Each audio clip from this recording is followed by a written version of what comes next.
The Gospel of Wealth by Andrew Carnegie, Part 1. The Problem of the Administration of Wealth. The problem of our age is the proper administration of wealth, that the ties of brotherhood may still bind together the rich and poor in harmonious relationship. The conditions of human life have not only been changed, but revolutionized within the past few hundred years. In former days, there was little difference between the dwelling, dress, food, and environment of the chief and those of his retainers. The Indians are today where civilized man then was. When visiting the Sioux, I was led to the wigwam of the chief. It was like the others in external appearance, and even within the difference was trifling between it and those of the poorest braves. The contrast between the palace of the millionaire and the cottage of the laborer with us today measures the change which has come with civilization. This change, however, is not to be deplored, but welcomed as highly beneficial. It is well, nay, essential for the progress of the race, that the houses of some should be homes for all that is highest and best in literature and the arts, and for all the refinements of civilization, rather than that none should be so. Much better this great irregularity than universal squalor. Without wealth there can be no Maecenas. The good old times were not good old times. Neither master nor servant was as well situated then as today. A relapse to old conditions would be disastrous to both, not the least so to him who serves, and would sweep away civilization with it. But whether the change be for good or ill, it is upon us beyond our power to alter, and therefore to be accepted and made the best of. It is a waste of time to criticize the inevitable. It is easy to see how the change has come. One illustration will serve for almost every phase of the cause. In the manufacture of products, we have the whole story. It applies to all combinations of human industry, as stimulated and enlarged by the inventions of this scientific age. Formerly, articles were manufactured at the domestic hearth or in small shops, which formed part of the household. The master and his apprentices worked side by side, the latter living with the master, and therefore subject to the same conditions. When these apprentices rose to be masters, there was little or no change in their mode of life, and they in turn educated succeeding apprentices in the same routine. There was substantially social equality and even political equality, for those engaged in industrial pursuits had then little or no voice in the state. The inevitable result of such a mode of manufacture was crude articles at high prices. Today, the world obtains commodities of excellent quality at prices which even the preceding generation would have deemed incredible. In the commercial world, similar causes have produced similar results, and the race is benefited thereby. The poor enjoy what the rich could not before afford. What were the luxuries have become the necessaries of life. The laborer has now more comforts than the farmer had a few generations ago. The farmer has more luxuries than the landlord had, and is more richly clad and better housed. The landlord has books and pictures rarer and appointments more artistic than the king could then obtain. The price we pay for this salutary change is no doubt great. We assemble thousands of operatives in the factory and in the mine, of whom the employer can know little or nothing, and to whom he is little better than a myth. All intercourse between them is at an end. Rigid castes are formed, and as usual, mutual ignorance breeds mutual distrust. Each caste is without sympathy with the other, and ready to credit anything disparaging in regard to it. Under the law of competition, the employer of thousands is forced into the strictest economies, among which the rates paid to labor figure prominently, and often there is friction between the employer and the employed, between capital and labor, between rich and poor. Human society loses homogeneity. The price which society pays for the law of competition like the price it pays for cheap comforts and luxuries, is also great. But the advantages of this law are also greater still than its cost, for it is to this law that we owe our wonderful material development, which brings improved conditions in its train. But whether the law be benign or not, we must say of it, as we say of the change in the conditions of men to which we have referred, it is here. We cannot evade it. No substitutes for it have been found, and while the law may be sometimes hard for the individual, it is best for the race, because it ensures the survival of the fittest in every department. We accept and welcome, therefore, as conditions to which we must accommodate ourselves, great inequality of environment, the concentration of business, industrial and commercial, in the hands of a few, and the law of competition between these as being not only beneficial but essential to the future progress of the race. Having accepted these, it follows that there must be great scope for the exercise of special ability in the merchant and in the manufacturer who has to conduct affairs upon a great scale. That this talent for organization and management is rare among men is proved by the fact that it invariably secures enormous rewards for its possessor, no matter where or under what laws or conditions. The experienced in affairs always rate the man whose services can be obtained as a partner as not only the first consideration, but such as render the question of his capital scarcely worth considering. For able men soon create capital. In the hands of those without the special talent required, capital soon takes wings. Such men become interested in firms or corporations using millions, and estimating only simple interest to be made upon the capital invested, it is inevitable that their income must exceed their expenditure, and that they must therefore accumulate wealth. Nor is there any middle ground which such men can occupy, because the great manufacturing or commercial concern which does not earn at least interest upon its capital soon becomes bankrupt. It must either go forward or fall behind. To stand still is impossible. It is a condition essential to its successful operation that it should be thus far profitable, and even that, in addition to interest on capital, it should make profit. It is a law, as certain as any of the others named, that men possessed of this peculiar talent for affairs, under the free play of economic forces, must of necessity soon be in receipt of more revenue than can be judiciously expended upon themselves. And this law is as beneficial for the race as the others. Objections to the foundations upon which society is based are not in order, because the condition of the race is better with these than it has been with any other which has been tried. Of the effect of any new substitutes proposed we cannot be sure.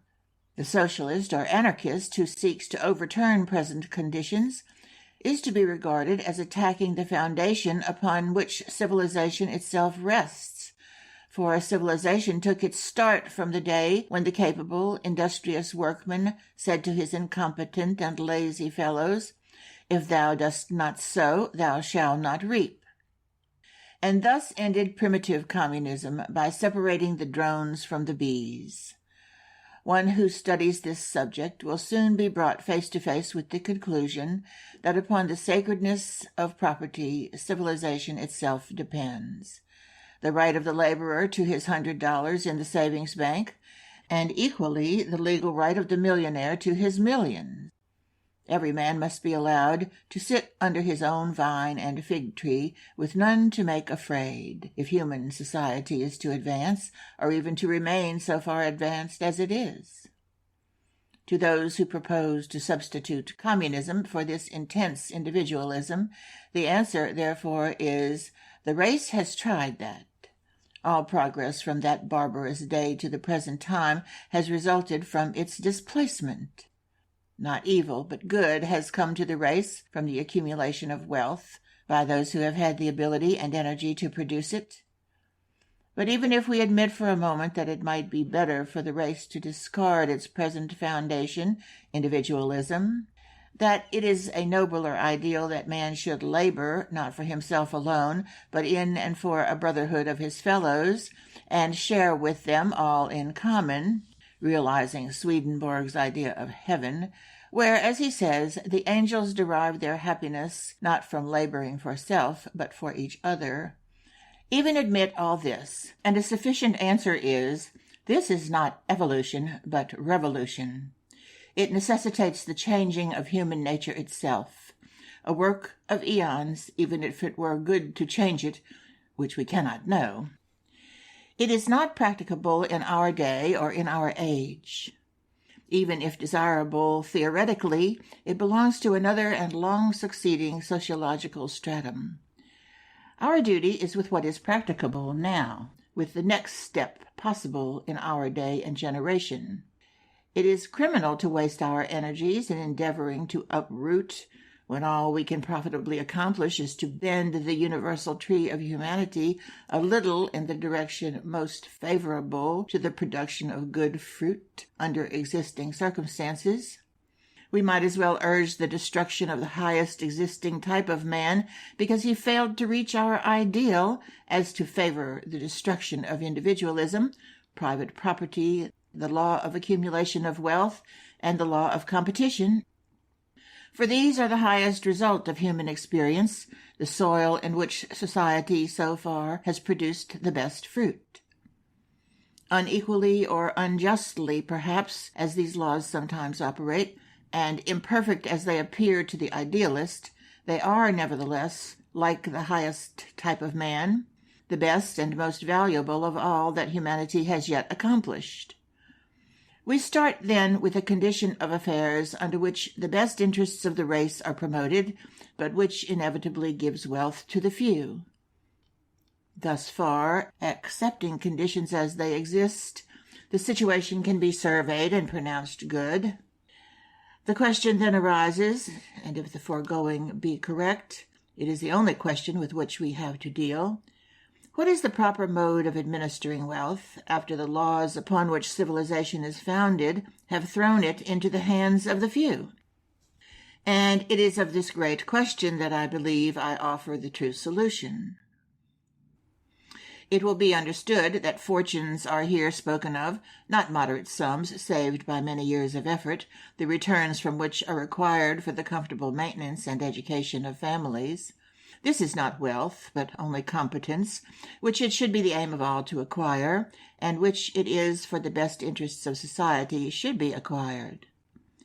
There are but three modes in which surplus wealth can be disposed of. It can be left to the families of the decedents, or it can be bequeathed for public purposes, or finally it can be administered by its possessors during their lives. Under the first and second modes, most of the wealth of the world that has reached the few has hitherto been applied. The first is the most injudicious.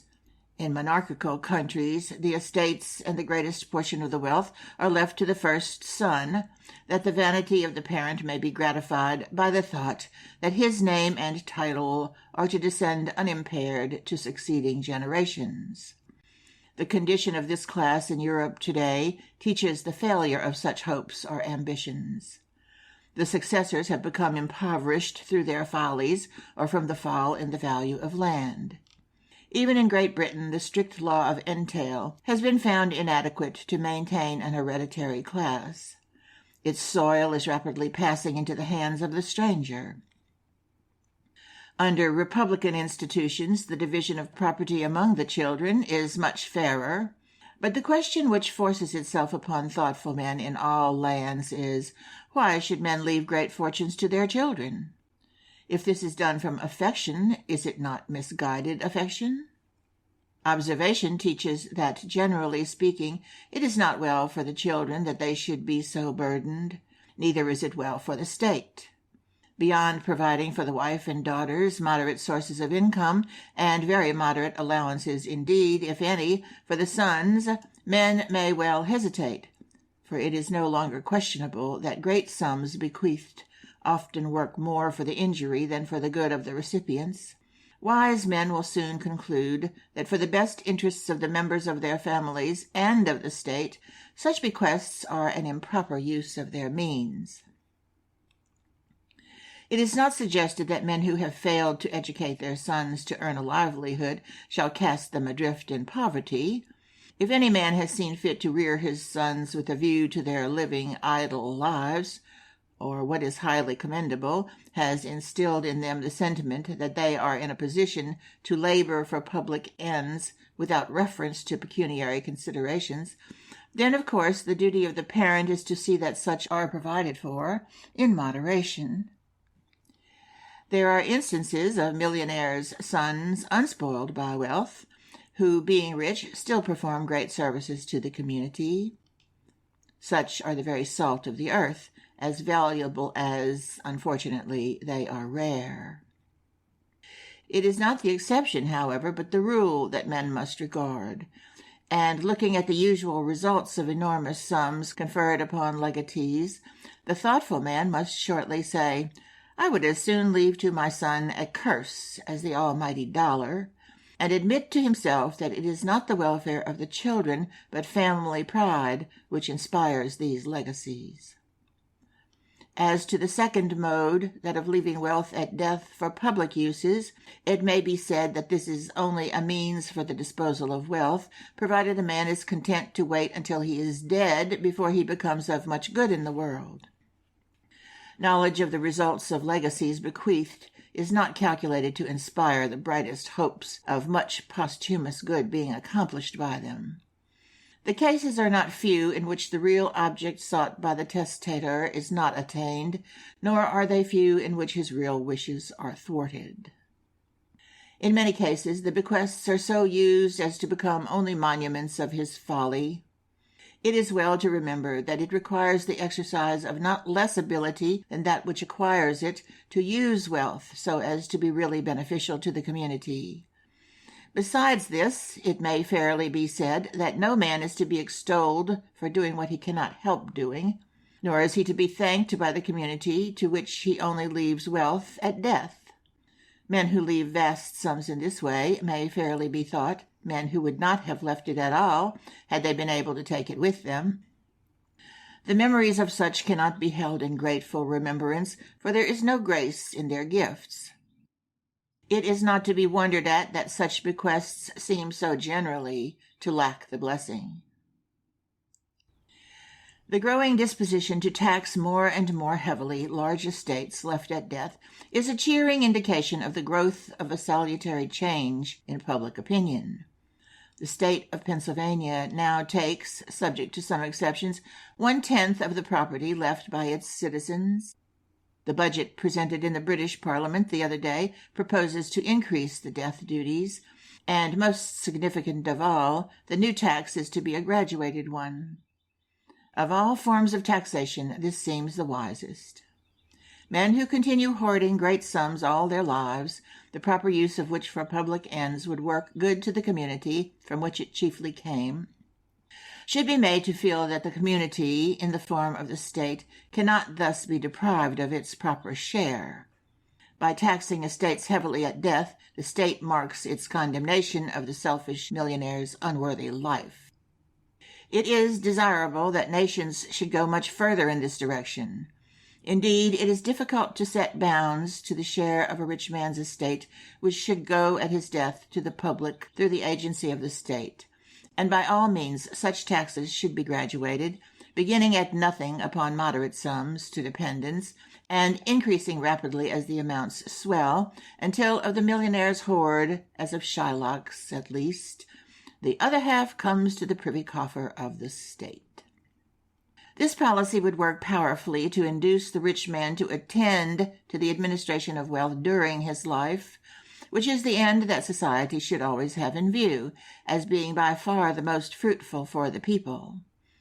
Nor need it be feared that this policy would sap the root of enterprise and render men less anxious to accumulate, for to the class whose ambition it is to leave great fortunes and be talked about after their death, it will attract even more attention, and indeed be a somewhat nobler ambition, to have enormous sums paid over to the state from their fortunes. There remains, then, only one mode of using great fortunes. But in this we have the true antidote for the temporary unequal distribution of wealth, the reconciliation of the rich and the poor, a reign of harmony, another ideal, differing indeed from that of the communist, in requiring only the further evolution of existing conditions, not the total overthrow of our civilization. It is founded upon the present most intense individualism, and the race is prepared to put it in practice by degrees whenever it pleases. Under its sway we shall have an ideal state in which the surplus wealth of the few will become, in the best sense, the property of the many, because administered for the common good. And this wealth, passing through the hands of the few, can be made a much more potent force for the elevation of our race than if distributed in small sums to the people themselves. Even the poorest can be made to see this, and to agree that great sums gathered by some of their fellow citizens and spent for public purposes, from which the masses reap the principal benefit, are more valuable to them than if scattered among themselves in trifling amounts through the course of many years.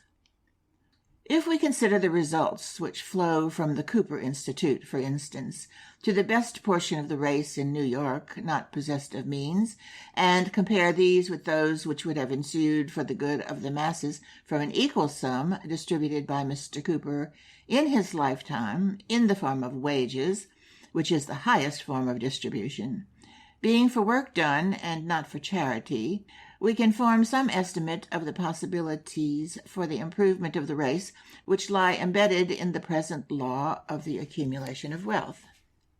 Much of this sum, if distributed in small quantities among the people, would have been wasted in the indulgence of appetite, some of it in excess, and it may be doubted whether even the part put to the best use, that of adding to the comforts of the home, would have yielded results for the race as a race, at all comparable to those which are flowing and are to flow from the Cooper Institute from generation to generation. Let the advocate of violent or radical change ponder well this thought. We might even go so far as to take another instance, that of Mr. Tilden's bequest of $5 millions for a free library in the city of New York.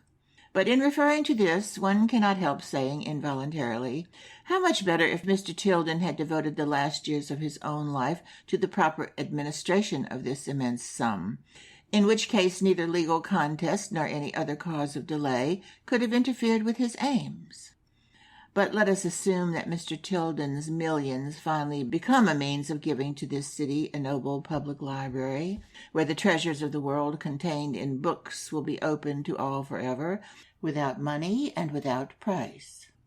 Considering the good of that part of the race which congregates in and around Manhattan Island, would its permanent benefits have been better promoted had these millions been allowed to circulate in small sums through the hands of the masses? Even the most strenuous advocate of communism must entertain a doubt upon this subject. Most of those who think will probably entertain no doubt whatever. Poor and restricted are our opportunities in this life, narrow our horizon, our best work most imperfect, but rich men should be thankful for one inestimable boon.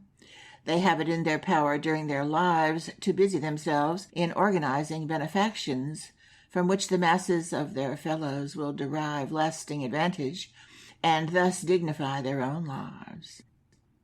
The highest life is probably to be reached, not by such imitation of the life of Christ as Count Tolstoy gives us, but while animated by Christ's spirit, by recognizing the changed conditions of this age and adopting modes of expressing the spirit suitable to the changed conditions under which we live, still laboring for the good of our fellows, which was the essence of his life and teaching, but laboring in a different manner. This, then, is held to be the duty of the man of wealth: to set an example of modest, unostentatious living, shunning display or extravagance, to provide moderately for the legitimate wants of those dependent upon him, and after doing so, to consider all surplus revenues which come to him simply as trust funds, which he is called upon to administer, and strictly bound as a matter of duty to administer, in the manner which, in his judgment, is best calculated to produce the most beneficial results for the community, the man of wealth thus becoming the mere trustee and agent for his poorer brethren, bringing to their service his superior wisdom, experience, and ability to administer, doing for them better than they would or could do for themselves. We are met here with the difficulty of determining what are moderate sums to leave to members of the family, what is modest, unostentatious living, what is the test of extravagance. There must be different standards for different conditions. The answer is that it is as impossible to name exact amounts or actions as it is to define good manners, good taste, or the rules of propriety. But nevertheless, these are verities, well known, although indefinable. Public sentiment is quick to know and to feel what offends these. So in the case of wealth, the rule in regard to good taste in the dress of men or women applies here. Whatever makes one conspicuous offends the canon. If any family be chiefly known for display, for extravagance in home, table, or equipage, for enormous sums ostentatiously spent in any form upon itself, if these be its chief distinctions, we have no difficulty in estimating its nature or culture. So likewise in regard to the use or abuse of its surplus wealth, or to generous, free-handed cooperation in good public uses, or to unabated efforts to accumulate and hoard to the last, or whether they administer or bequeath. The verdict rests with the best and most enlightened public sentiment. The community will surely judge, and its judgments will not often be wrong. The best uses to which surplus wealth can be put have already been indicated. Those who would administer wisely must indeed be wise, for one of the serious obstacles to the improvement of our race is indiscriminate charity. It were better for mankind that the millions of the rich were thrown into the sea than so spent as to encourage the slothful, the drunken, the unworthy. Of every $1,000 spent in so-called charity today, it is probable that $950 are unwisely spent, so spent indeed as to produce the very evils which it hopes to mitigate or cure. A well-known writer of philosophic books admitted the other day that he had given $0.25 to a man who approached him as he was coming to visit the house of his friend. He knew nothing of the habits of this beggar, knew not the use that would be made of this money, although he had every reason to suspect that it would be spent improperly. This man professed to be a disciple of Herbert Spencer, yet the $0.25 given that night will probably work more injury than all the money will do good which its thoughtless donor will ever be able to give in true charity. He only gratified his own feelings, saved himself from annoyance, and this was probably one of the most selfish and very worst actions of his life, for in all respects he is most worthy. In bestowing charity, the main consideration should be to help those who will help themselves, to provide part of the means by which those who desire to improve may do so, to give those who desire to rise the aids by which they may rise, to assist but rarely or never to do all. Neither the individual nor the race is improved by almsgiving. Those worthy of assistance, except in rare cases, seldom require assistance. The really valuable men of the race never do, except in case of accident or sudden change. Everyone has, of course, cases of individuals brought to his own knowledge where temporary assistance can do genuine good, and these he will not overlook. But the amount which can be wisely given by the individual for individuals is necessarily limited by his lack of knowledge of the circumstances connected with each. He is the only true reformer who is as careful and as anxious not to aid the unworthy as he is to aid the worthy, and perhaps even more so, for in almsgiving more injury is probably done by rewarding vice than by relieving virtue. The rich man is thus almost restricted to following the examples of Peter Cooper, Enoch Pratt of Baltimore, Mr. Pratt of Brooklyn, Senator Stanford, and others who know that the best means of benefiting the community is to place within its reach the ladders upon which the aspiring can rise. Free libraries, parks, and means of recreation by which men are helped in body and mind, works of art, certain to give pleasure and improve the public taste, and public institutions of various kinds, which will improve the general condition of the people, in this manner returning their surplus wealth to the mass of their fellows in the forms best calculated to do them lasting good. Thus is the problem of rich and poor to be solved. The laws of accumulation will be left free, the laws of distribution free. Individualism will continue, but the millionaire will be but a trustee for the poor, entrusted for a season with a great part of the increased wealth of the community, but administering it for the community far better than it could or would have done for itself. The best minds will thus have reached a stage in the development of the race in which it is clearly seen that there is no mode of disposing of surplus wealth creditable to thoughtful and earnest men into whose hands it flows, save by using it year by year for the general good. This day already dawns. Men may die without incurring the pity of their fellows, still sharers in great business enterprises from which their capital cannot be or has not been withdrawn, and which is left chiefly at death for public uses. Yet the day is not far distant when the man who dies, leaving behind him millions of available wealth, which was free for him to administer during life, will pass away unwept, unhonored, and unsung, no matter to what uses he leaves the dross which he cannot take with him. Of such as these, the public verdict will then be, the man who dies thus rich dies disgraced.